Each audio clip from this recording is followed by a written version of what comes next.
Hi students, evening shift 2 अप्रैल 2025।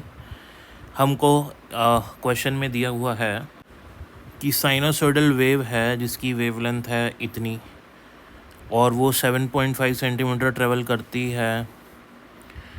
Okay, wavelength 7.5 centimetre है और 1.2 centimetre travel करती है एक्स डायरेक्शन में, पॉजिटिव एक्स डायरेक्शन में इतने टाइम में।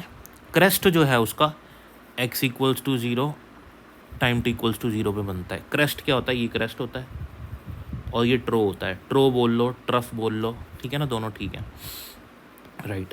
तो क्रेस्ट उसका कहाँ है? x इक्वल्स टू 0 पे, मतलब ऐसे है क्रेस्ट। तो यानी कि ये किसकी इक्वेशन बन रही है? ये कॉस की इक्वेशन बन रही है, क्योंकि हमने यहाँ से देखनी है, ये कॉस की इक्वेशन बन रही है। तो क्वेश्चन में तो शुरू में बोल दिया साइनोसॉइडल, ठीक है, तो इसका मतलब ये नहीं साइन का इक्वेशन बनेगा, यहाँ पे कॉस का बनेगा यहाँ से, ठीक है। चलो, जर्नल इक्वेशन क्या होती है वेव की, ट्रैवलिंग वेव की? ए कॉस के एक्स माइनस ओमेगा टी या ओमेगा टी माइनस के एक्स, कुछ भी लिख सकते हैं, कोई इसमें दिक्कत वाली बात नहीं है।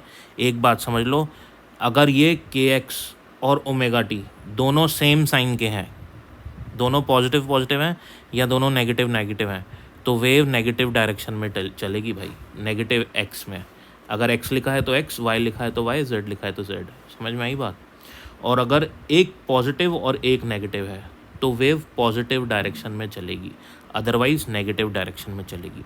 तो अपन को क्वेश्चन ने बोल दिया है कि प्लस एक्स डायरेक्शन में चल रही है, तो या के एक्स माइनस ओमेगा टी लिख लो या ओमेगा टी माइनस के एक्स लिख लो। अपन को ये पता है कि प्लस में चलेगी, तो जो दोनों प्लस या दोनों माइनस है वो तो अपना ऑप्शन हट जाएगा, ठीक बात है।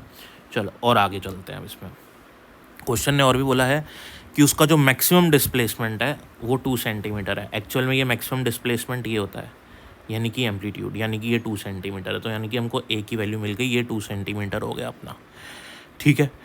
अब अपन को निकालना है के और ओमेगा। तो वेलोसिटी ऑफ वेव का फॉर्मूला है, क्योंकि वेव ही चल रही है तो वेव की वेलोसिटी निकालेंगे डिस्टेंस अपॉन टाइम से। इतना डिस्टेंस इतने टाइम में चली वेव, तो ये वेव की स्पीड आ गई अपने पास, ठीक है। अच्छा, वेव की स्पीड आ गई। अब अपन निकालते हैं के, वेव नंबर। के होता है 2π/λ, लैम्डा दिया हुआ है, ये आ गया अपने पास वेव नंबर। अब वेव की वेलोसिटी का एक और फॉर्मूला होता है ओमेगा अपॉन के। वेव की वेलोसिटी बेटा अपन निकाल चुके हैं, अपन को ओमेगा चाहिए, तो वी और के को मल्टीप्लाई करो और ओमेगा ले आओ। वी भी निकाला है यहाँ पे, के भी निकाला है यहाँ पे, तो वी इंटू ओमेगा करेंगे, ये आ गया अपने पास ओमेगा। अब इक्वेशन बन गई ए कॉस ओमेगा के एक्स, ये रखे के एक्स माइनस ओमेगा टी। बोलो आ गया ना, ए ऑप्शन बैठ गया सही। चलो आगे चलें।